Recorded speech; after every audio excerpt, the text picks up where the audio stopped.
6:30, Tuesday, October 11th, special city council meeting workshop. I'd like to call the meeting to order and acknowledge that the press and public were duly notified of the meeting in accordance with the Freedom of Information Act. Nicole, roll call to verify quorum, please. Councilmember Han. Here. Councilmember Goshen. Here. Councilmember Anderson. Councilmember Ward. Here. Councilmember Streetman. Here. Councilmember Popson. Councilmember Myers. There. Councilmember Pierce. Here. Mayor Pounds. Here. Thank you. First item is citizens' comments. Mr. Outfalls. Last met with you folks on August 23rd. After the meeting, subsequently, we were contacted regarding our situation with the noise ordinance issues and the Sweetgrass Inn. Fortunately, we had people contact us. Mr. Pierce reached out, Mr. Bogason reached out, and Mr. Ward reached out regarding our situation. Very grateful for you doing so.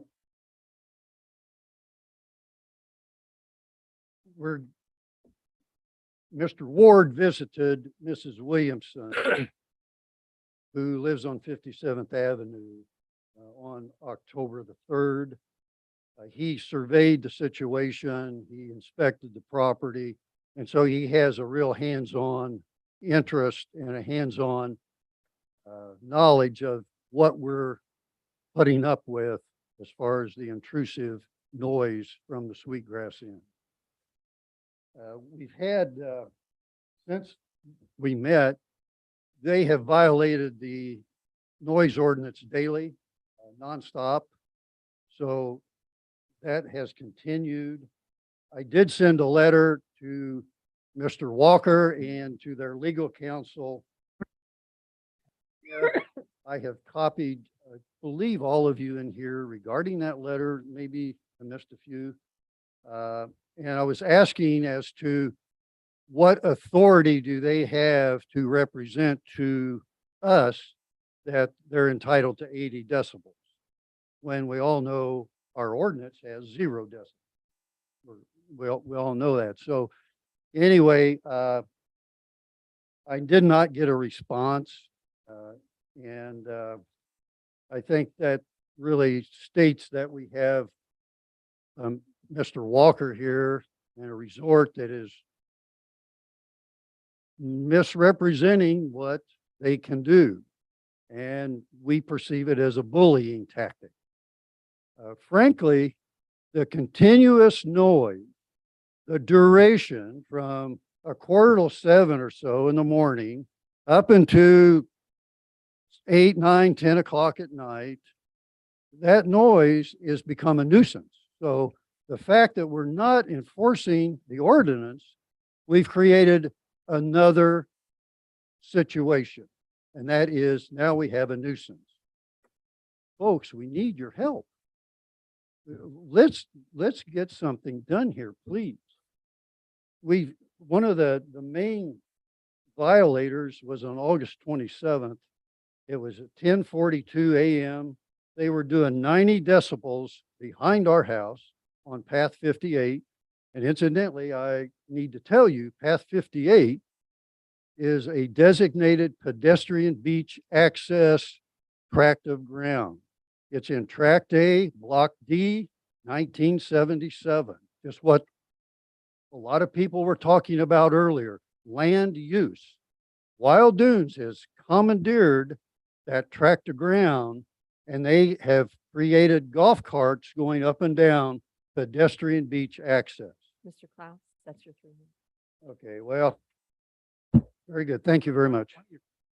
I would like to be able to approach the Public Safety Committee and address this in all of our own terms, if I could.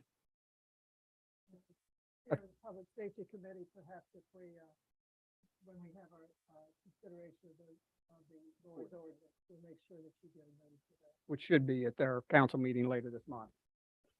Okay, We should have a red line of the ordinance at our council meeting later this month. okay, very good. 25th, 6th. Okay, thank you very much. Our next item, special presentations. First is a proclamation. We don't typically vote on workshop days, but I'd make a motion that we approve the proclamation declaring a Norma Jean Page Day. Second. All those in favor say aye. Aye. Norma Jean, I'm gonna read this. I've already done a lot of reading tonight, all right, but hang in there with me. I think we ought to stand in your honor and read this for you.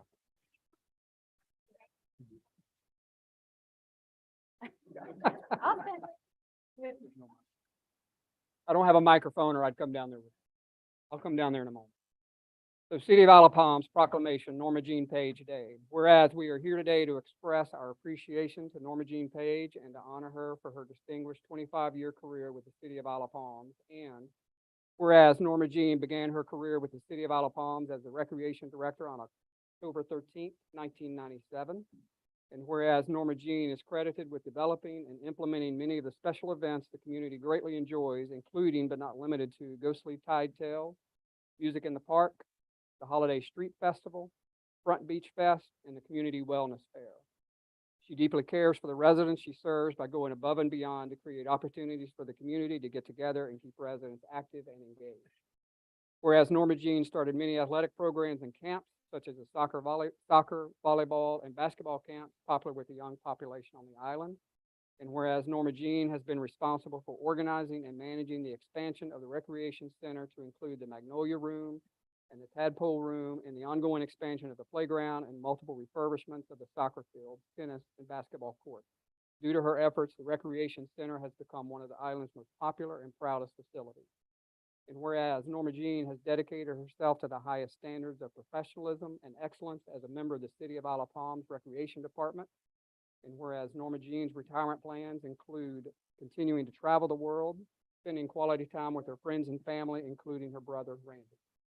And whereas on behalf of the entire City Council, I want to express my sincere appreciation to Norma Jean for her loyalty to the City of Isle of Palms and wish her much happiness as she begins this new and exciting chapter in her life.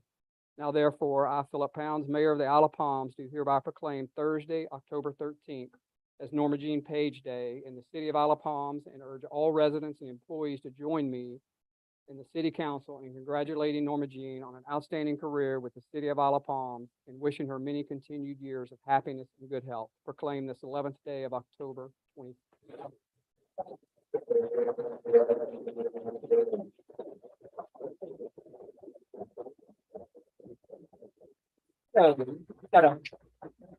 Mike, hold on. We got a couple of items for you. Come on. So this is a beechwood carving of the Isle of Palms. Very cool, the island. On the front, it says Isle of Palms, Norma Jean Page, 25 years of service. Back to Norma Jean Page, thank you for your service to the Isle of Palms community. Very cool. Wow, very cool.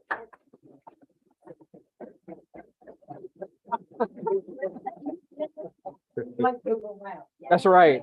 Old school Google Maps with the pen. Yeah. Yes, right. And Norma Jean, one last piece.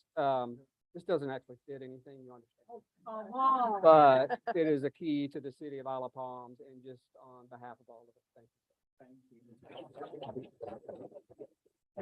Yeah. Yeah.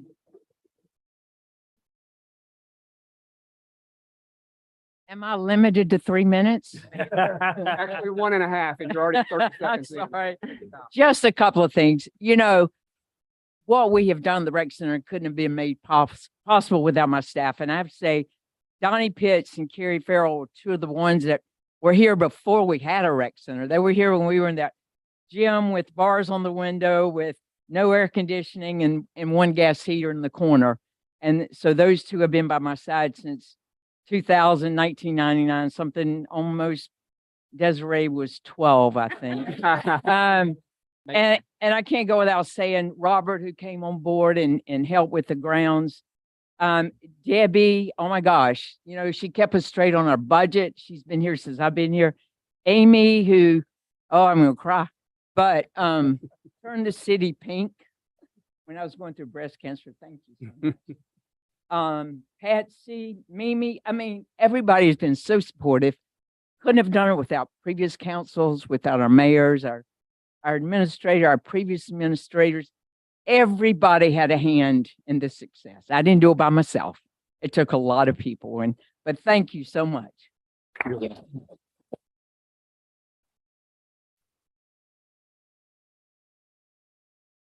So just a reminder, on Thursday at the rec center from 1 to 3, we'll give the opportunity for the community to show their appreciation for a great career and a job well done for Norma Jean by having a drop in. So hopefully you'll be able to participate in that.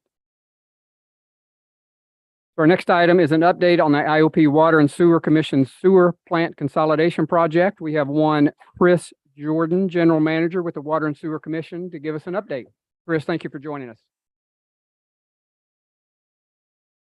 It is. And Chris, real quick, you missed the early part. So our mics are working for the live stream piece, just not in the room. You just have to go loud.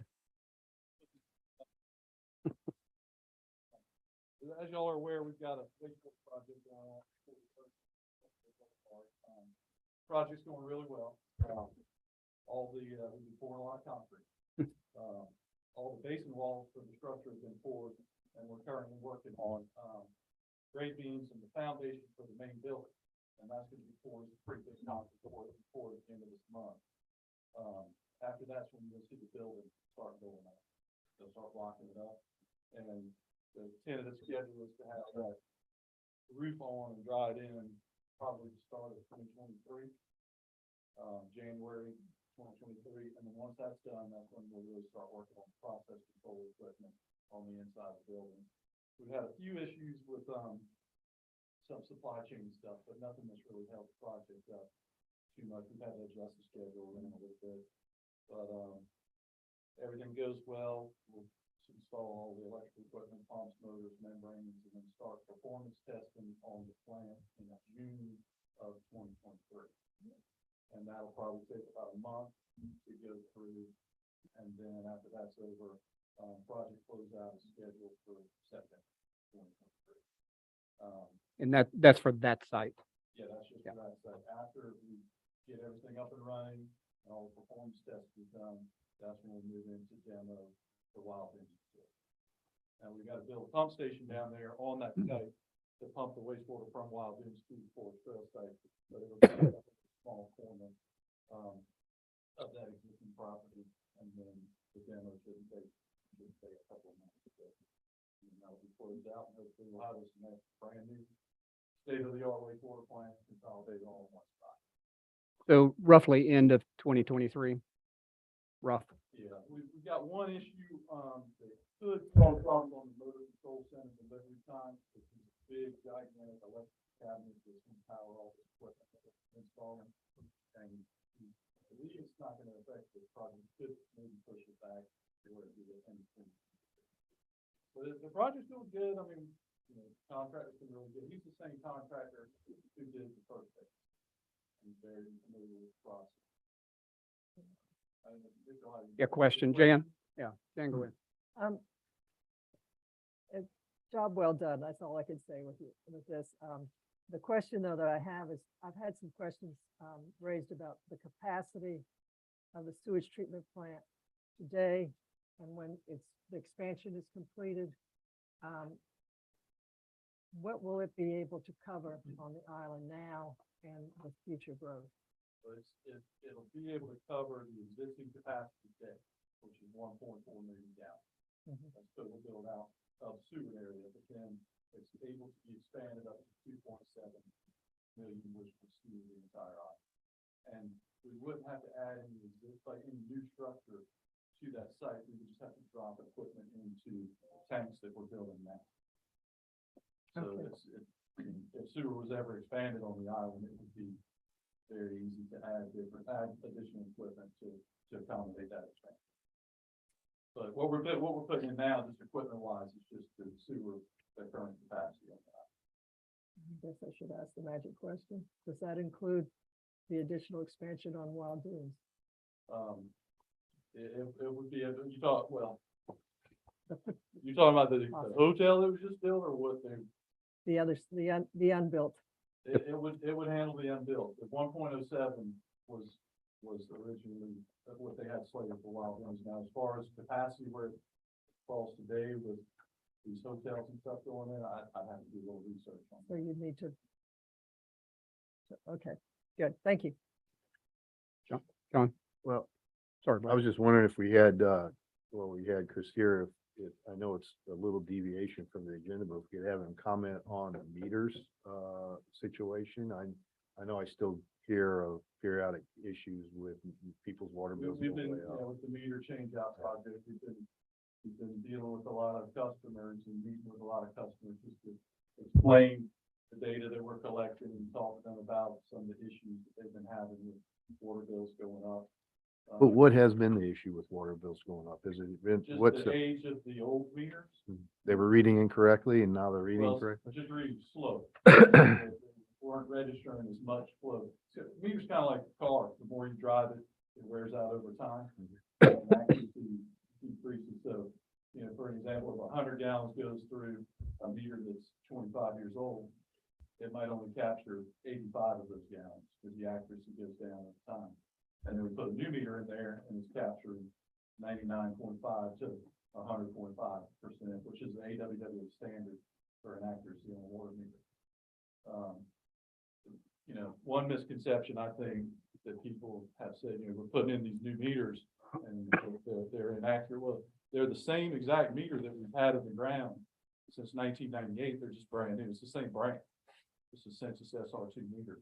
That hasn't changed. We just added a radio device to it so we can get the readings remotely and hourly.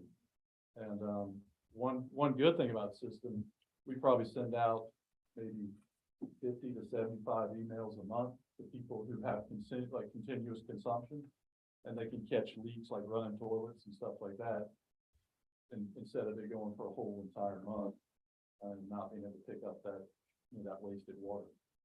And Chris, I think you're adding, there's gonna be an app at some point where a resident could go online and see their own usage. Within about less than a month, they're testing it right now just to make sure that everything works. And the resident you can go and log on to this app and it'll notify you, and you can look at your own consumption. If you choose to do that. Blair, or sorry, John, was that, you good? Could you speak just briefly as to the existing facility that we're abandoning, that land? What it would be used for, the holding pond, I'm assuming it would still be there. If we were to expand capacity above the 1.4, would we have to expand the holding pond? Would it be in the same location? Well, the holding pond is to hold the effluent for the Wild Dunes discharge, which you got the Wild Dunes discharge for that system, which is 1.07 million gallons a day. And that pond is sized accordingly to handle that flow. There's a calculation that DHEC does. You have to be able to handle 7 days worth of flow without discharging. That's why the pond is the size that it is. So it's not like we can make it any smaller. But the Wild Dunes effluent is going to be, or the influent is going to be pumped for treatment now. We can discharge more into the waterway if we were to expand our discharge if additional flow came on. But I'm not sure if that answers your. So there's no plans then to expand that pond, the holding pond at any, and do you know what, once we abandon the Wild Dune site, do you know what, if anything, will be planned on that property? The commission has, the commission owns the property and there hasn't been any discussion on what they would do with it. That's the commission decision. And Chris, how many acres is there? 4-ish? Do I remember that right? Well, I think it's total, I think just the plant site is only probably a couple of acres. Gotcha. But the pond, I With the think pond. is a bigger pond. Yeah, Pond has to stay that size. Yeah. Thank you. Site that we're on is probably 2 acres. yeah. And Blair, just again, for clarity, all the tanks and equipment that'll come down eventually, they're still decent. You said it's the biggest pump station and the system will be on that site, most of it underground, but there'll still be some need for some of that land for Yeah, Water and we'll Sewer have Commission. Say maybe not quite a quarter of it will be taken up by that pump station. And then backup generator, other control units, stuff like that. but there'll still be a pretty big parcel. And I mean, the commission, they haven't had a whole lot of discussion about what they're gonna do with it, but you could use it just for storage alone. Yeah. I mean, just to be able to store our equipment. That's a year away. Yeah. Kevin, did you have a question? Or Scott? Is the golf course using groundwater? Is that? Yeah, Part of they that? discharge on 27 of the 18 holes. They don't discharge on any of the holes that are outside of the field. And that could be expanded with the quality of the effluent from the new facility. Because the Wild Dunes is secondary treatment and the Four Trails facility is what they call tertiary treatment. And then you put that on the yard. Yeah. But yeah, the golf course does usually have down here.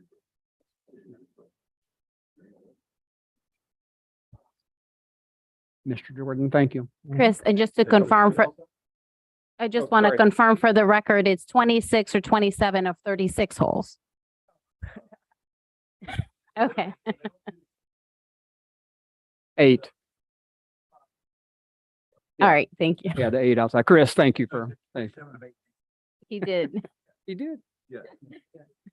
All right, let's do next item 4, dashboard of city operations. This is in your packet, Desiree. Herman rumors down there.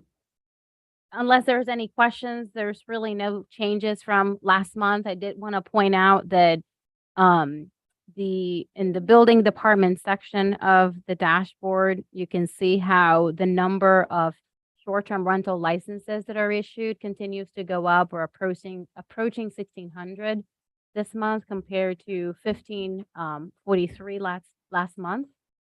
That's a mechanism that we're using to track those that are being issued.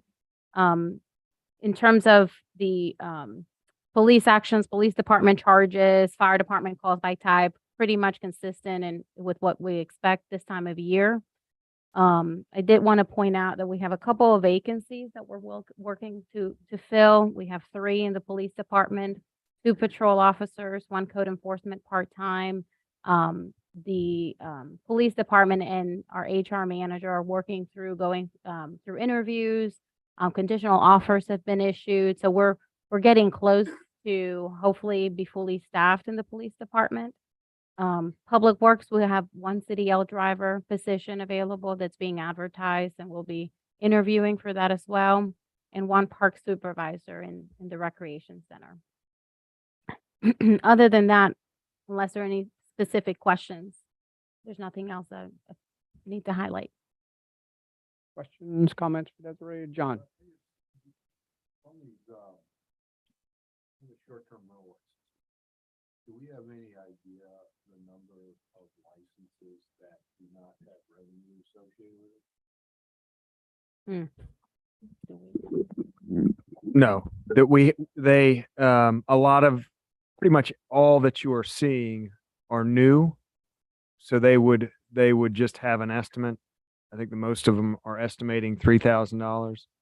It would really be the year after they've had their license, because they couldn't, I mean, they were prohibited from renting prior to that. But once there's been a year of them having a license, we would have the ability to go back and use our software to see if they've had confirmed stays and kind of monitor their level of activity. But when they're brand new, they take a guess on the amount of licensing income, and they're all kind of guessing around $3,000. I think because that's in the code, yeah, as the minimum. New licenses, not new construction. Correct. Correct. These are just new short-term rental licenses, existing homes. Also just wanted to highlight upcoming community events. They're included here for the month. A lot of fun activities coming up. Other questions? When's our last farmer's market? How long does that? Through October, this month, yep. The 20th.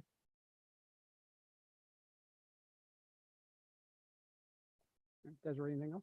Yes, Good. sir. You've got the department reports in your packet. We're gonna skip over having the department heads run through that tonight. Item 6, strategic plan, policy initiatives and priorities. Item A, livability, discussion and consideration of changes to the noise ordinance. We touched on this a little bit, but Desiree, be updated. It looks like we will have a red line of an ordinance for our city council meeting on October 25th. Yes, that is the plan. I am meeting with Mr. Klaus later this week. Want to get his feedback on the noise ordinance considerations that we're looking at. I think he's been certainly a vocal advocate for changes to the noise ordinance, and certainly has been challenged by the impact of noise in his property.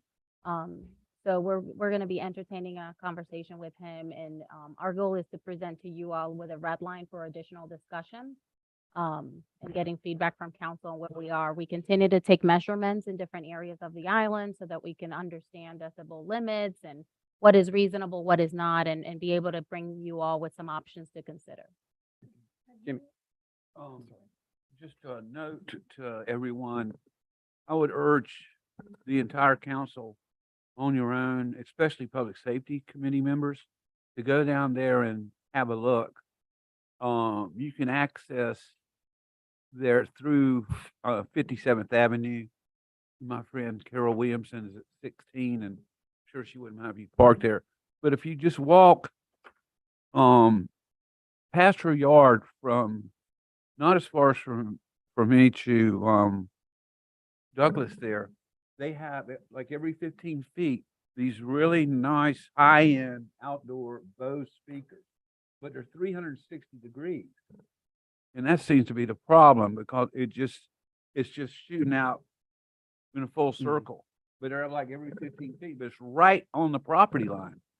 And if they would just eliminate those speakers, that'd be a vast improvement. But please go down there, because Carol Williamson has been a friend of mine for many years. She's like 90 years old, and she's saying, I feel like I need to leave because you can't get any peace.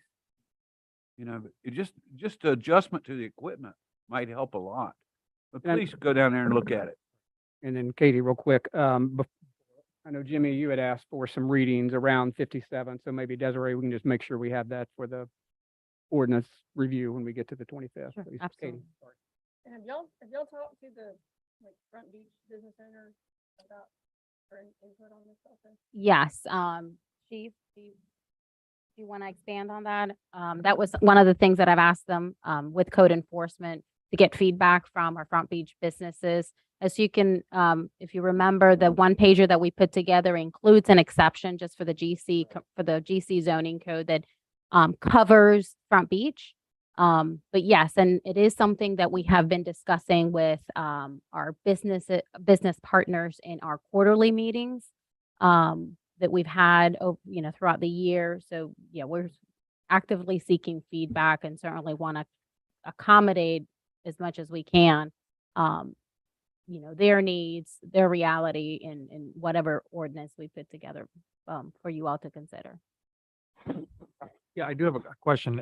I'm still a little bit confused if the Krauses have been calling in, and maybe you could talk to this chief, and there are violations of the noise ordinance, or if they're just essentially being crushed on a daily basis. Have we done anything, or what are we doing to help enforce and their quality of life in that whole street, Jimmy? I think what you're saying is being impacted by equipment right up to the property line that's blasting 360-degree music all day and all night. Isn't there anything we can do, or isn't there anything Wild Dunes can do to help mitigate that for the poor folks that are enjoying that music all day? So we have responded to calls for service there, and we have shut down events that were taking place at the hotel. And our livability officer has begun to work with the hotel to address these issues. As far as the speakers, I wrote it down in my notebook after Councilman Ward said it. I want to go visit. I want to look at it. And I certainly think if we have speakers that are pointing in the general direction that are causing issues, it does seem like a simple fix to me to resolve the issue. But we are looking at it. We do have documents, and we have gone over and addressed it with the hotel as far as shutting down. Are they just not responding, or? With the first, we did have one incident where they didn't necessarily respond. The person we talked to, we've addressed that with the officer, who the best person would have been to talk to at that point, because they went back, talked to the right person to shut it down, like it was supposed to be. You can't just go and talk to the front desk clerk or something like that. There are different managers there that we can address it to shut them down. We did I know Mr. Klaus sent an email, most of you were copied in it about a loud noise going on that night. I immediately sent our officers out there, they immediately shut it down from that point, and we are working on. But what's the recourse if they keep cropping up?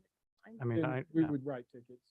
so have they been written, it's been going on for 6 months or That's the so? last call I got. Pardon The me? one- The last call that we've received was the one that you all were copied in that email. Okay, I guess my question is, have they ever been written a ticket? No, sir, not to my knowledge. Do we think that there's a violation? There was that night that we went out. As far as the other one, remember, this is a subjective part. I have not physically been to the house during the complaints to hear them. The officers responded based on their view of everything. There was not a violation occurring, and they responded. So part of what we've been doing is taking our decibel reader and going out and reading the decibels around it to make sure that we look at these different things when we're presenting an ordinance to council, that we've taken all these different parts into account. Are you talking with the Wild Dunes Community Association as well? Because I know a lot of complaints have been made by Mr. Klaus to them. No, ma'am. They have been copied in emails, but we've not talked with them necessarily about it. So for us to enforce, it's going to be enforcing with the hotel. And that's why we just kind of focus on the hotel right now. It is something we are actively, our livability officer has forms where we're actually actively working those cases, and conversations they've begun. At this point, I know for a fact to start working on this to mitigate. I'm just trying to understand, what is it gonna take to get their attention? Well, we need a noise ordinance with the decibel piece, and, we've been working on that, so I mean, it's just, The I think we're decibel, getting there.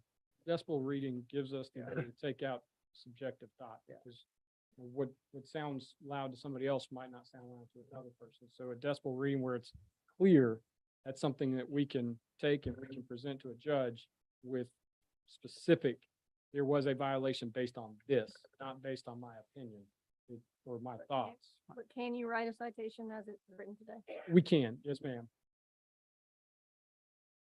I'm just going to the Good Neighbors Samaritan. I mean, you think that they would have some sense about what they're doing to the neighbors. All right, I'll leave that one alone. Chief, thank you. Is there anything else on the noise? No, sir. Item B, environmental update on proposal to conduct water quality testing of drainage outfalls. Douglas? I'll take this quickly. Quick update. The not related to water quality testing, but the glass recycling bins. I got notice yesterday that those are now out. So the city is actively paying to have the glass recycled at 2 locations. One to the left of the Harris Teeter front door and one at the Marina entrance immediately on the right. So that's just an update from the Environmental Advisory Committee. Other issue that is coming up on their radar is a plan to start testing the water in the ditches that are flowing to the outfalls. There's a concern that septic systems could be malfunctioning, could be allowing unclean water to get into the city's backwaters. So we've been working with Charleston Waterkeeper and Trident Labs. We've come up with a method to test those waters, get the results, and see. This is just going to be starting this process. We're going to get kind of baseline data that will let us know, do we have environmental issues as far as septic leaking into those ditches, or do we not? So more to come on that. Haven't done the first test yet, but we will let you know as those results come in. It's timing, Douglas. End of Prob- the year, Say end again? of the year. Or Yeah, I think we will start having results in the next few months. Sure. Item C, public services. Discussion and consideration of purchase a used back trailer truck for storm water maintenance. Desiree or Donnie, update on, or Douglas? sorry. Yeah, I'll handle this. This is a little bit of a deviation from what has been approved by city council in your budget. In the budget for this year, the current year that we're in, there was a boom truck for the holiday lights included in that budget for $25,000. There was also the rental of a mini excavator, in an amount of $15,000. In talking with, our newest Public Works employee, who's in the stormwater, section there, Linton, he had experience at the town of Mount Pleasant of running the vac trucks. This is what we hire Edies to do. He has done this. This is kind of what he was doing in his post there. He feels like he could be very effective at getting the smaller vac operations handled internally. We've been tasking Edies with that, but the purchase of this trailer would allow him and one other person to handle a lot of what we're kind of thinking is the easier, smaller projects for cleaning with that equipment. So they have located a used piece of equipment. It's $55,000. As I said, we've identified 40,000 in the budget that's already, that is already allocated in the budget for other equipment.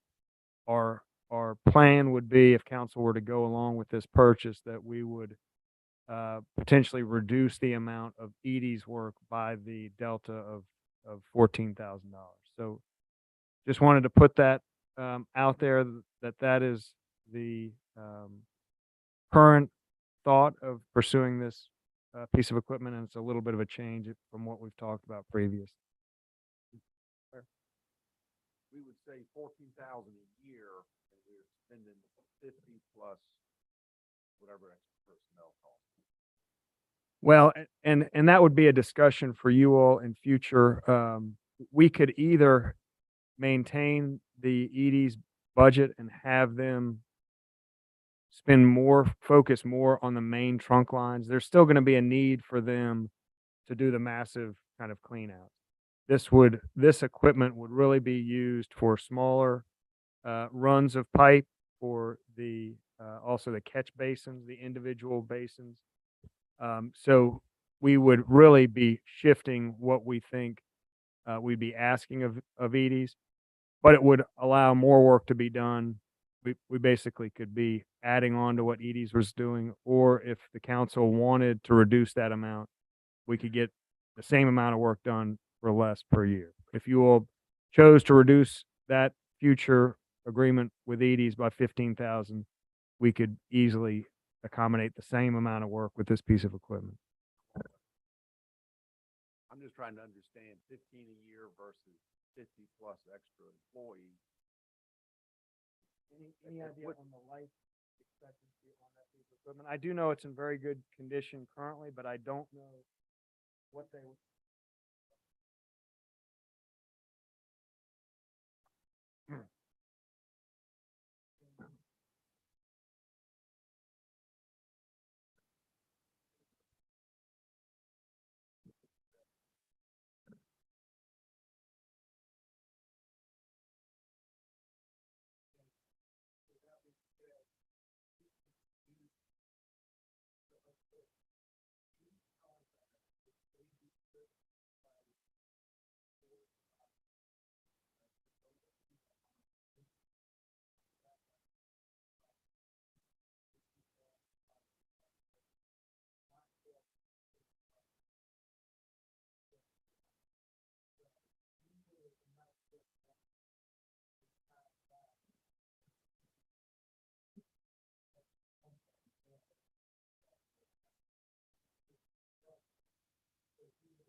Would also say that Donnie is notorious for using every bit of life out of any piece of equipment. See at his fleet, he gets his money worth. That's all. Well, and the hope is certainly to be able to do it more often than relying on Edie's coming through and have a better experience for residents. It's part of the uptick as well. Donnie?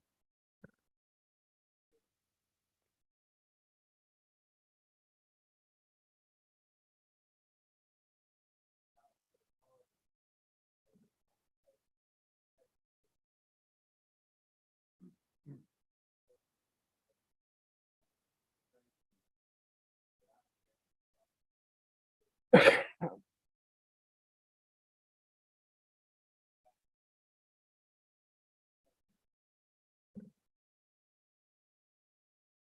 of curiosity, how much do we spend a year on the Edies contract?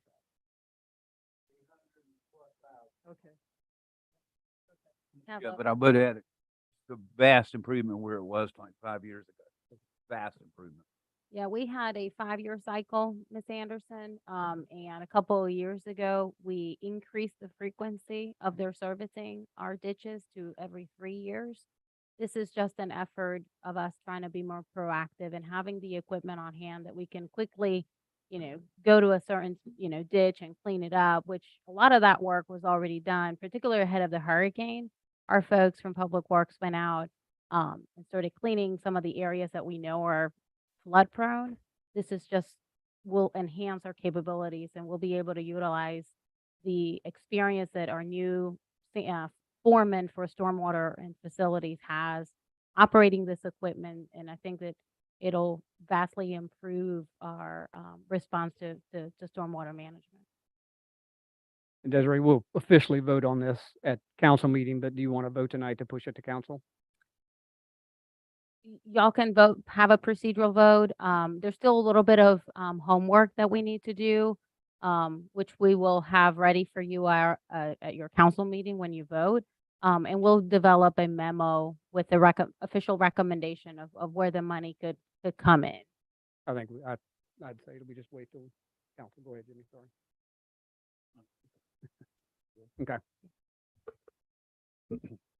Nothing for personnel. Item E, other items for discussion.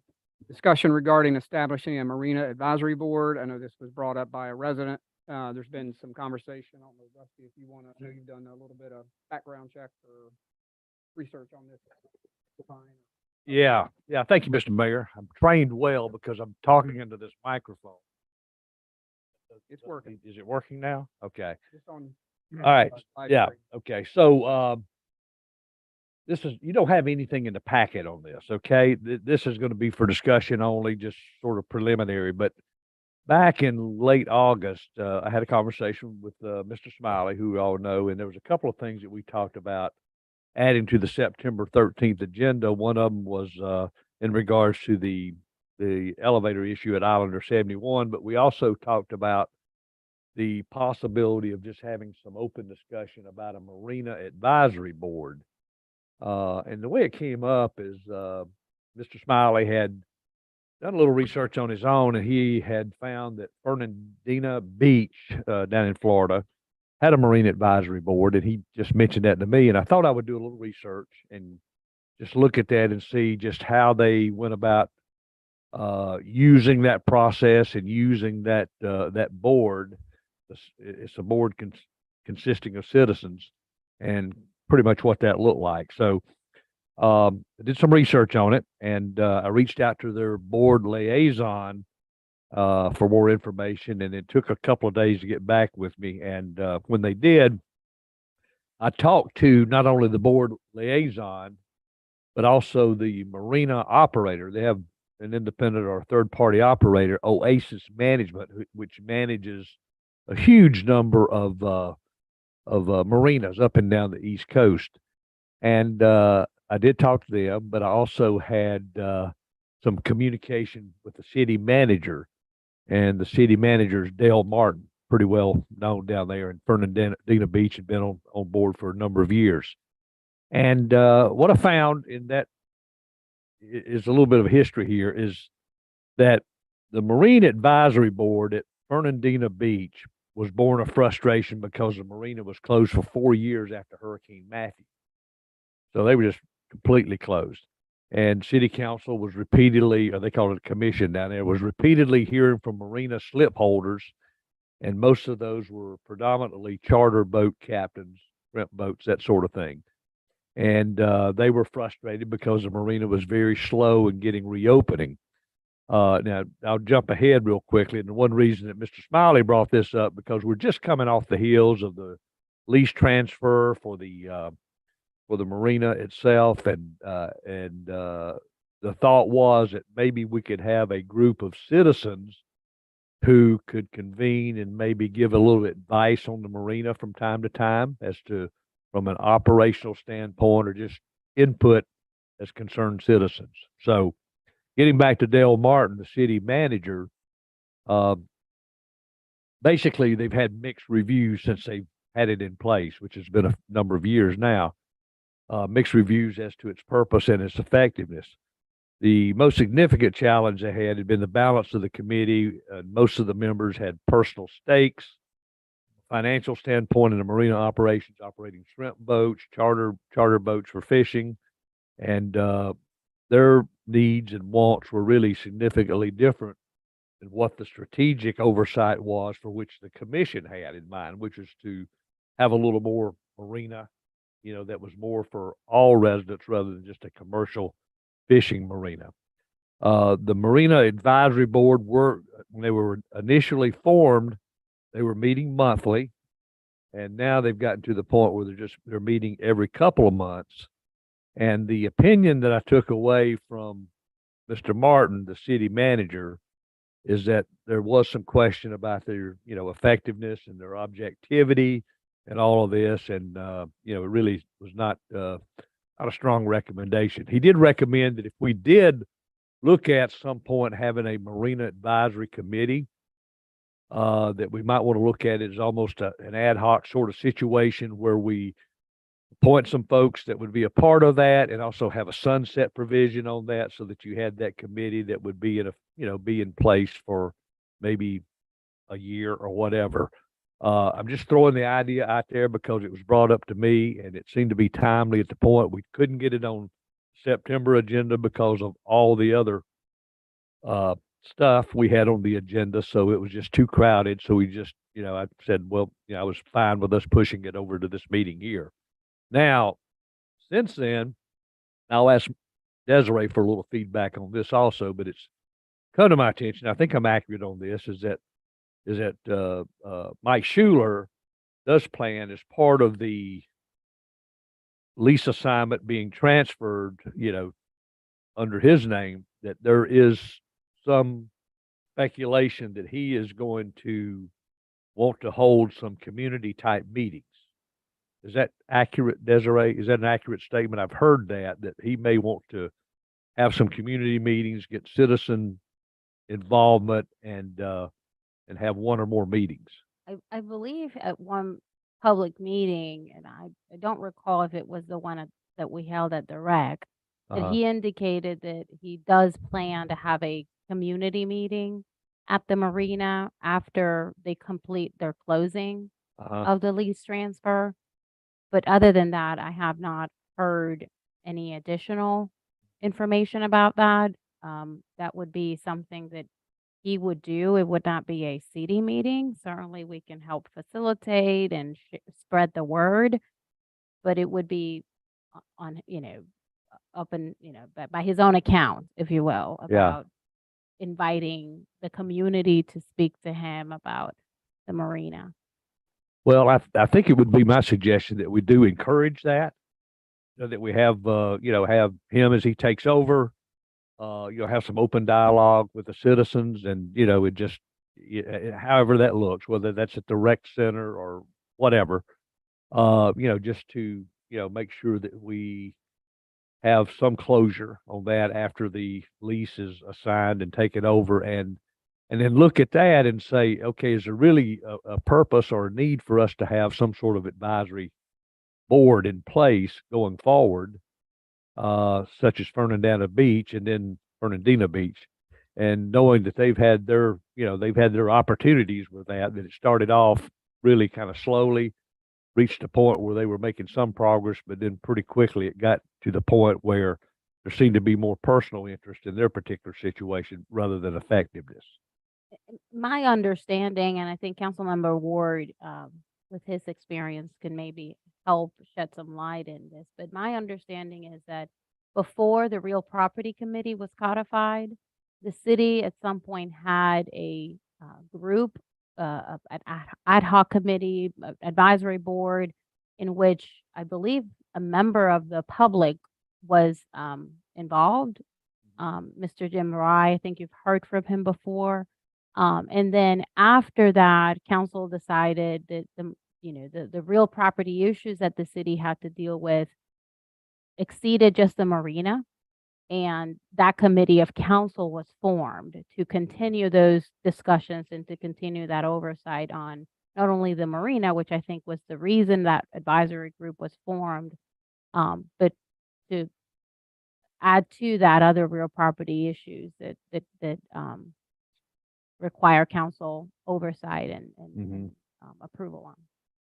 I mean, I just think that going forward, we need to look for opportunities. And I think that's what we really thought might happen with the workshop concept too, is that we'd have opportunities for more citizen involvement in some of these commissions or boards or media or committees that would be able to, be formed ad hoc with a sunset sort of provision and give us some feedback, from a citizen or a resident standpoint. And it's just, I mean, I think it's a good idea that we take a look at this, but I think my personal recommendation would be that we really make sure as much as we can that, Mr. Schuler might end up having some meetings where we can get a little more input from the residents and the citizens regarding this. Kevin? Okay. I mean, I agree with you, giving us more updates, but I don't know, do we need another advisory board? We have a bunch of them. It's more work for staff. And anything like that with Marina could come through the real property committee if and when we get back to the committees. We have brand new docks. We have 2 new good leases now. What is there to manage anyway if I have another board? But, I don't know. It seems like a little overkill.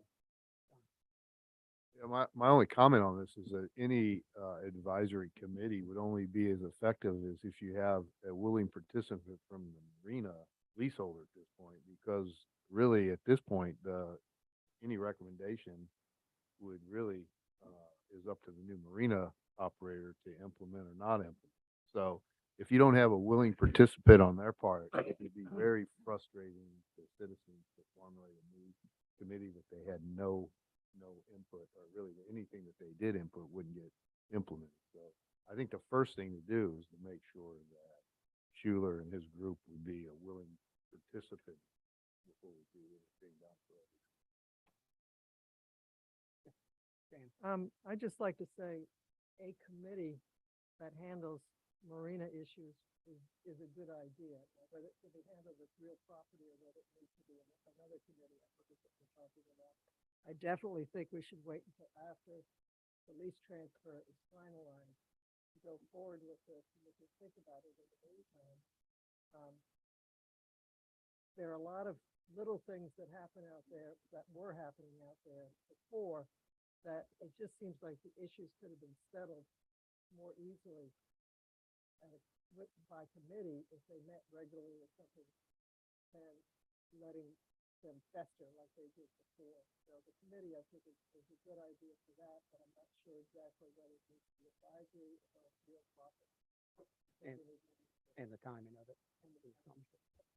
And Mr. Mayor, I definitely agree with that. I don't think anything happens on this until we have a lease transferred. We have that done, and then, before we take any next steps on this at all. I just wanted to put it out there for consideration.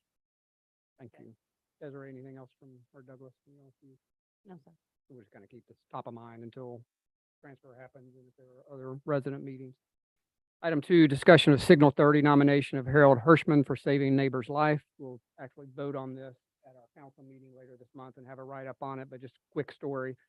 It's a island resident, obviously. He was flagged down by a neighbor in front of her Wild Dunes home. She suspected that there was a propane leak.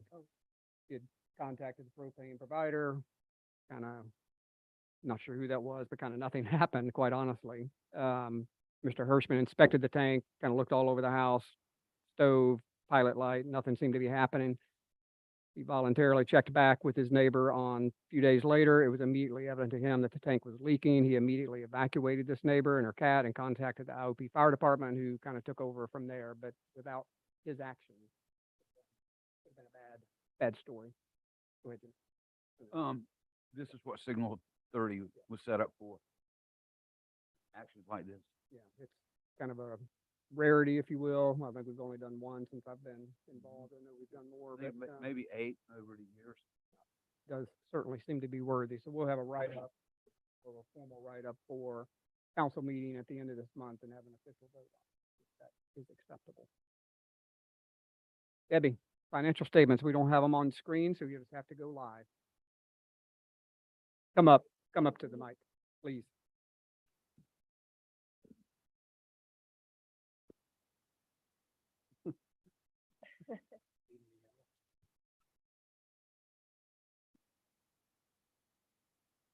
So we have completed the first quarter of the new fiscal year. Debbie, can you please speak into this? Thank you. There you go. I'm looking at you, I'm not looking over here. Okay. Everything looks, in total, like where we would expect revenues and expenditures to be. Digging down a little bit in the general fund, you will notice that building permits and business licenses are way ahead of where they were, this time last year. And I did a little research, and what's driving that is a big construction project in Wild Dunes, Seascape Villas, 48 units. They're doing a exterior renovation. Y'all recall this was mentioned, Douglas mentioned this early on. So this is driving some increase in business licenses and building permits, but we might see a negative impact on accommodations revenue because those units will be out of service for the period of renovation. Rental licenses, you can see, look like they're way below where they were this time last year. But remember, last year was the anomaly because we had that extra 6-month license period that would have hit at this time last year that will not be repeated because now we're on the same timing schedule as the state mandate. So rental licenses and business licenses for the city now renew at the same time, which is in the spring. Moving just quickly to cash, there's $33 million of cash. 32 million of that roughly is at the LGIP, and the interest rate in September was 2.6307%. We still have 2.6 million of unspent bond proceeds. That's predominantly drainage related. 1 million of unspent ARP funding, and then 14 million restricted for tourism related expenditures or beach preservation. I can also report that we've received notice that the city will be receiving the second half of the ARP money with another $1,085,000 by the end of October. So that will, that money's sitting in the bank, and hopefully we might spend some on Marina renovations in FY20.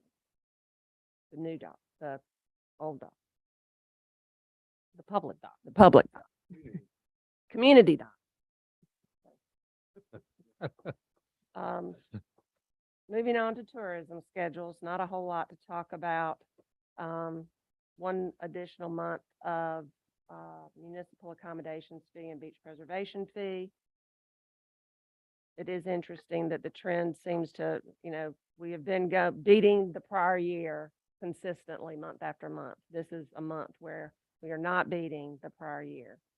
So perhaps we've peaked and now we'll kind of level out. That's just a guess. No state ATAX or county ATAX received so far. Hospitality tax, that continues to trend up. We're 15% ahead of where we were this time last year on hospitality tax. Local option sales tax, we've only 1 month in FY23 collected because most of what we've been collecting was FY22 revenue, but it's $135,000, 4% ahead of the same month last year.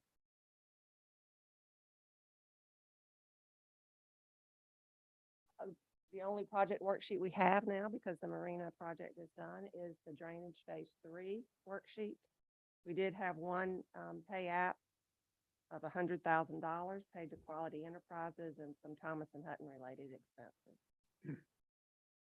I've also updated this schedule in the gray box so you can see the history of the spending, what we've actually spent from FY19 to FY22, and then the budget for FY23. And you bounce that up against the contracts and the change orders that are in place, the 3.7 million. And there's about $442,000 that has not been contracted.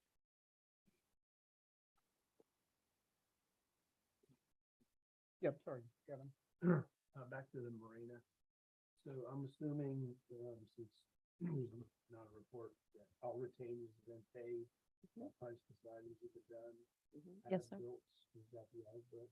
The, yes, the as-bills were completed. They will be submitted to OCRM, for their records, but all the maintenance O&M manuals have been provided to us, a copy to the city and a copy to the Marina operator. Other questions for Debbie? Yeah, thank you. Procurement, report to council for procurement code section 1-10-3C. We've got 2 reports there, Desiree. It's just not approval, just report out. It's just a report so that we might, are compliant with the procurement code. One expenditure that was done was the purchase of the Front Beach holiday tree for $20,963 budgeted in our FY23 budget, and $15,840 spent to Berkeley Heating and Air for an HVAC unit replacement. That unit was original to the building, so it's about time. That's all I have. You're still up. Capital projects. Nice try. You're right. No, I got it. Phase 3 drainage, as you can see, so the week of the storm, Q&E, left. They secured the site and left. And as we noted in that, slide deck, Q&E is based and their employees live in Naples, Florida. A lot of the folks that were working here have lost their homes and they have a lot to deal with. They are expected to return to the island next week to begin work at 30th Avenue. And then as we've talked before, they're going to complete the work on 30th. And then once they finish, they're going to mobilize again. Did I say 30th? 36. I meant 36. They're going to 36th Avenue, then coming back to 30th to complete the road work, which at that point will involve the road closure.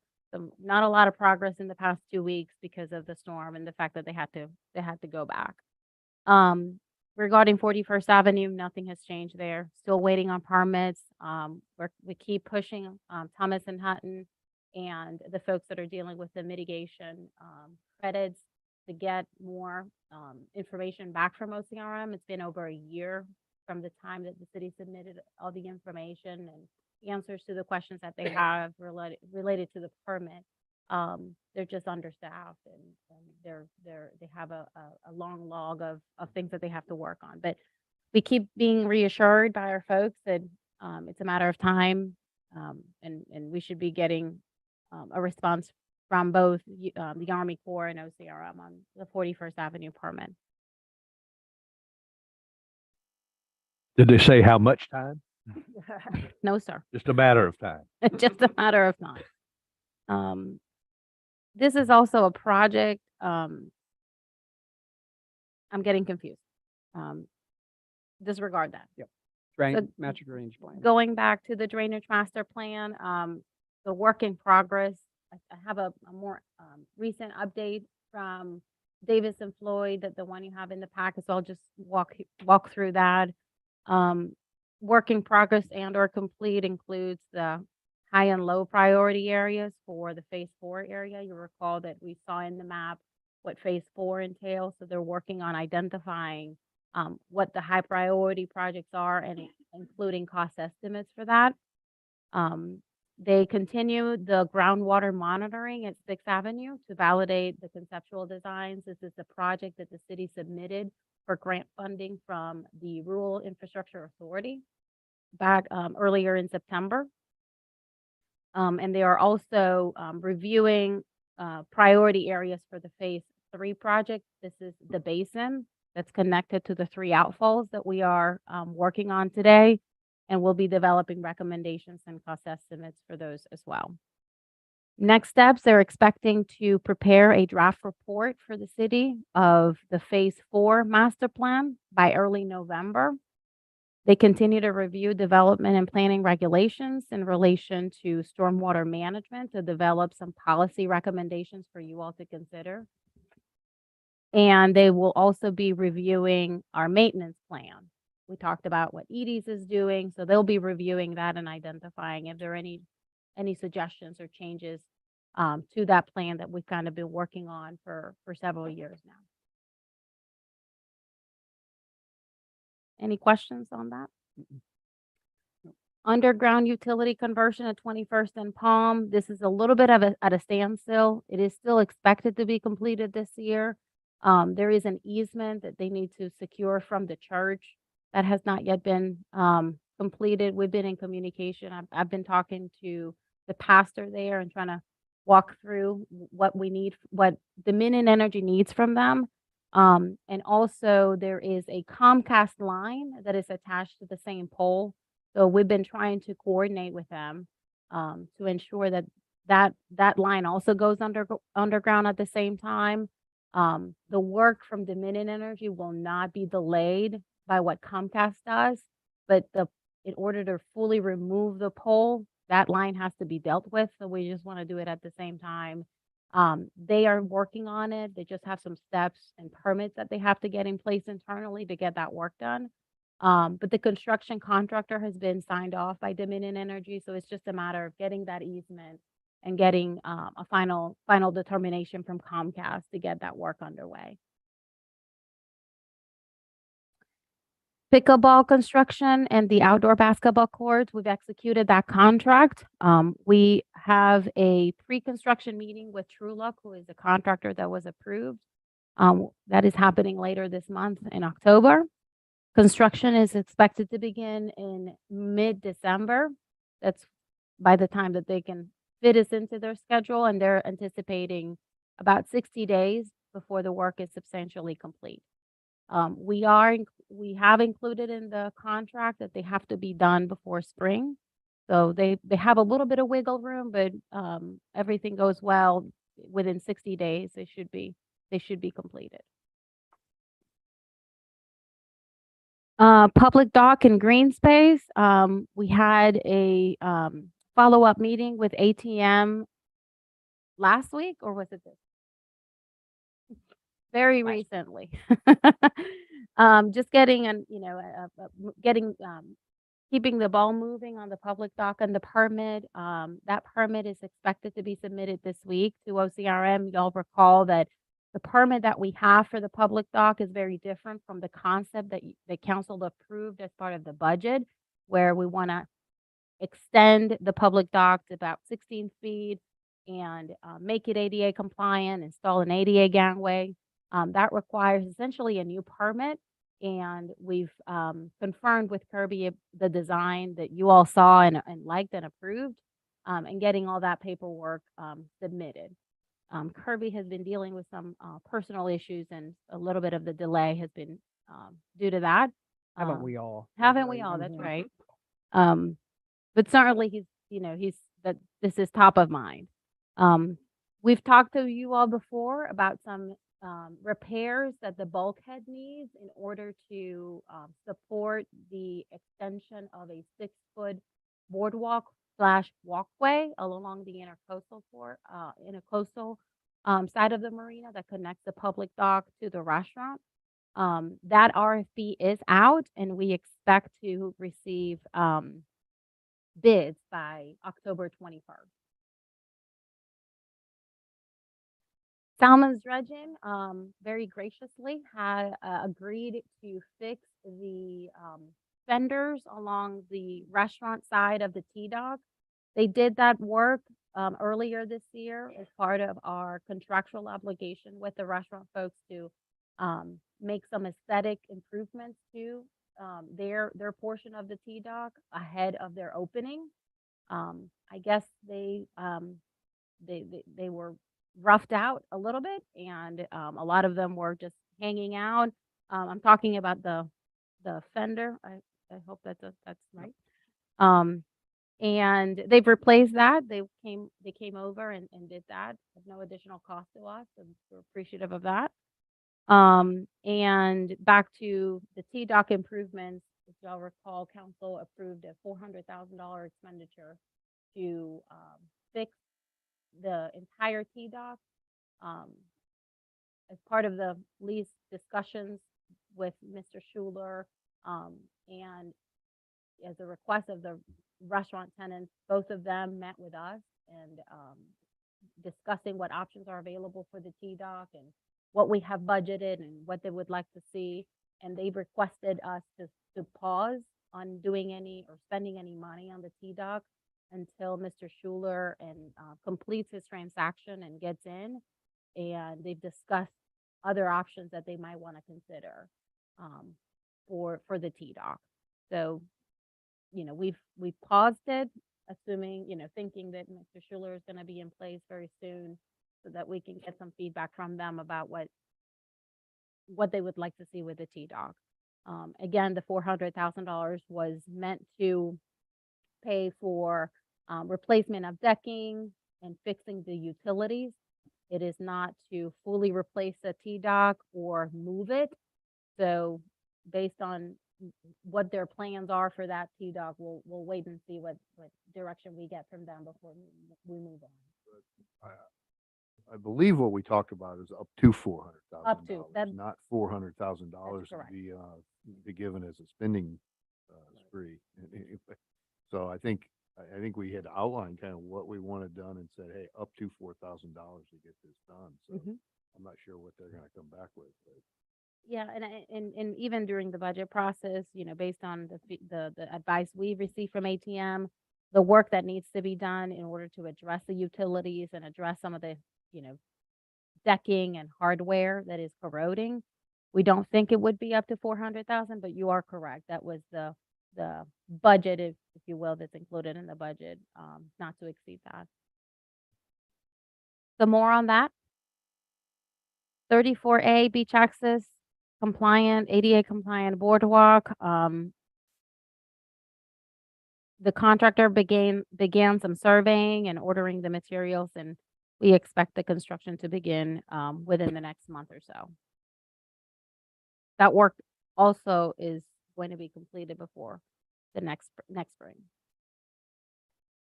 The municipal commercial garbage compactor, we had issued a request for bids.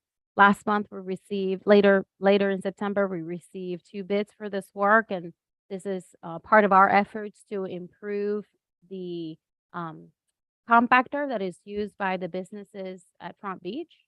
You all recall some issues with rats and smell and the fence. So we put some money in the budget to address it.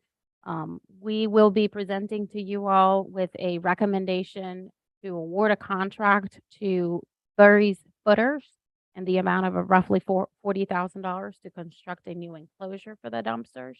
After the new enclosure is completed, our next step will be installing an odor control system.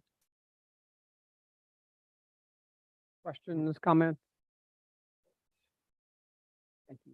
You're welcome. And I just want to take a little break to just give a shout out to staff.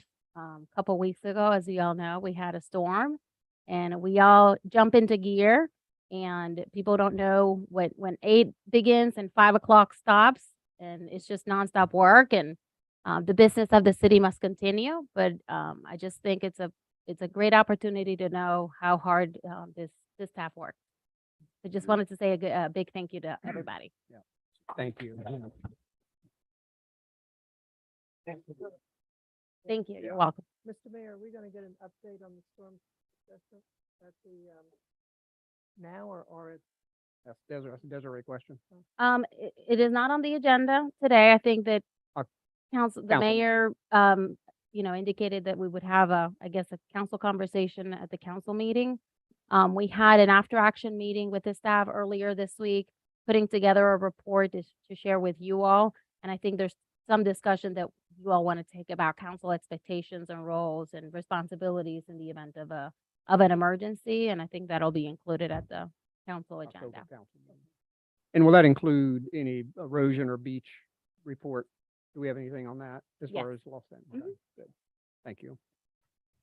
All right, item 10, legislative, nothing to report. Miscellaneous, real quick conversation about kind of the rest of the year, if you will. November 8th would be our workshop date, but that is election day, so we need to move our meeting anyway. So I would like to propose if we could just have a combination meeting on the 15th, workshop / council meeting on November 15th. Well, Blair, we can do it the next week of Thanksgiving if you would like. 12 hour day. Tonight, an hour and 15 minutes. Oh, boy.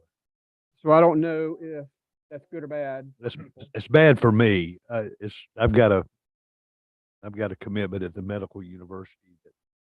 I On the do- 15th. Yeah, on the 15th. It takes all day for me, but one I'm annually committed to. November 1st.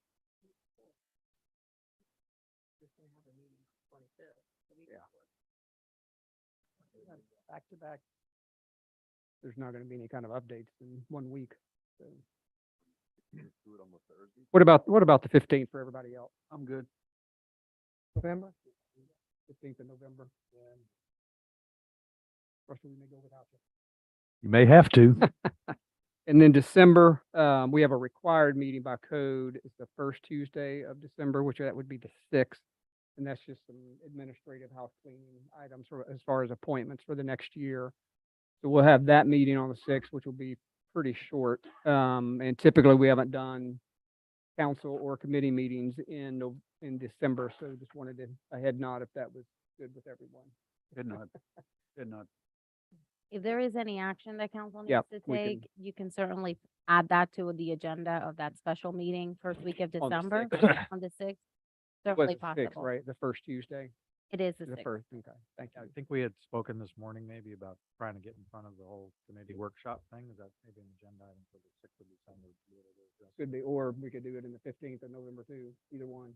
Yeah. Whatever works. Yeah, we'll just make sure we have it out there on one of those two items, one of those two agendas to make sure we hit it. Motion to adjourn. Second. Say there be no further business. There being no further. All those in favor say aye. Aye. Opposed, off record at 6:48. Thank you all. Well, he can walk. They're gonna You take can you walk out us the to our cars. You need to escort to your car.